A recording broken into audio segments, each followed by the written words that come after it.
자, 오늘은 튀김 얘기 드릴 거고요. 튀김 중에서도 우리 분식집의 스테디셀러라고 할 수 있는 제품들이 조금 더 간편하게 즐길 수 있는 이런 방법들을 내놨더라고요. 이 부분 어떤 얘기인지 한번 바로 들어가 보도록 하겠습니다.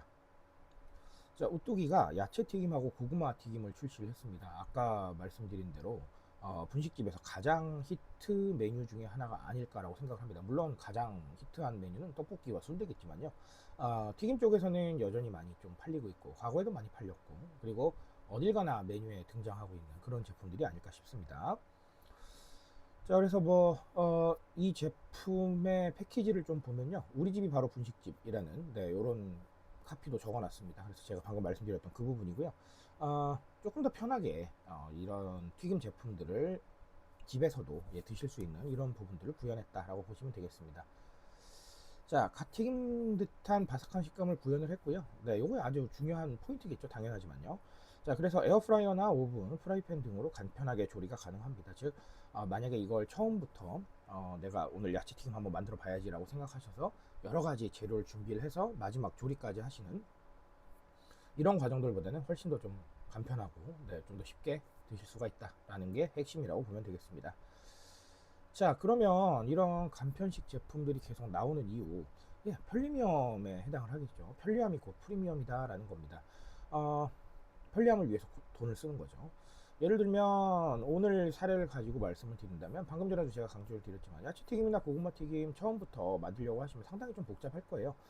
그런 부분들을 확 줄여줬고요. 그리고 재료를 준비한 상태에서 튀기는 이런 부분들 생각을 해봐도 어쨌든 간편식 제품으로 나왔으니까 그 과정조차도 조금은 더 간편할 것이다 라는 생각들을 할 수가 있죠. 어쨌든 중요한 건 사람들이 이런 편리함을 위해서 돈을 쓴다는 겁니다.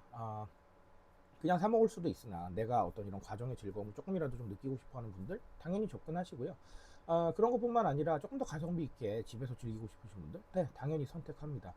이런 부분들이 편리함이 없었다면 사실은 선택하지 않았을 수도 있겠다라는 것이죠. 그래서 단순한 믹스 제품과는 조금은 다르다라고 보시면 되겠습니다.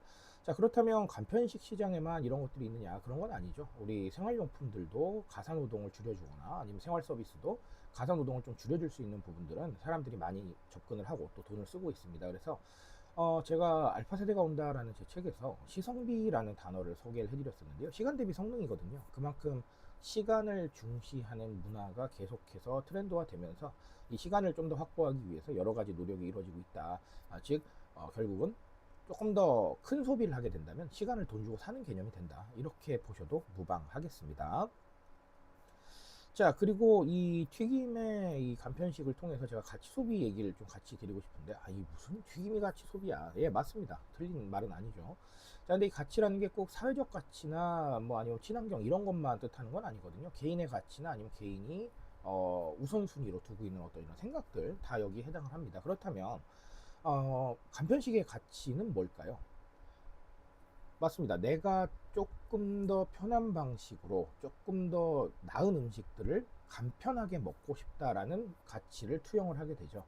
이런 걸 통해서 가격 대비 심리적 만족 비율, 즉 가성비 말고 가심비를 충족시키는 이런 상황들을 생각할 수가 있겠습니다. 자, 근데 최근에 우리 간편식은 가치에 해당하지 않는 부분들이 꽤 있었어요. 예를 들면 분명히 샀는데 재료는 뭐 그냥 그런데 오히려 더 생각해보니 비싼 것 같은 이런 느낌들, 아니면 좀 더 부실하게 느껴지는 이런 상황들이 있다 보니까 가심비가 떨어지는 상황들이 있었죠. 그래서 가치 소비에 부합하지 못하는 부분들이 있었고, 그래서 한때 굉장히 치고 올라가던 이 간편식 시장이 최근에는 조금 아쉽다라는 통계가 여러 곳에서 나오고 있어요. 자, 이런 상황일수록 간편식은 좀 더 가치를 돌아봐야 됩니다. 도대체 간편식이 어떤 가치를 투영을 했고, 그리고 그 가치를 우리가 충족시켜 줄 수 있는가라는 부분들을 생각을 해주시면 되겠죠. 이런 부분들은 단순하게 보지 마시고, 만약에 내가 식음료 업계 아니면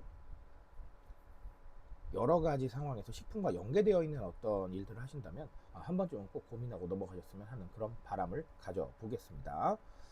자, 오늘 야채튀김과 고구마튀김 간편식으로 두 가지 또 정리를 드렸고요. 앞으로도 새로운 간편식 제품들은 여러 가지가 나올 거라고 생각을 합니다. 근데 이 간편식 제품들이 제가 오늘 말씀드렸던 가치를 충분히 충족시켜 줄 수 있느냐가 승부의 관건이 되지 않을까 싶습니다. 이런 부분들 한번 지켜보시면 아주 좋을 것 같네요.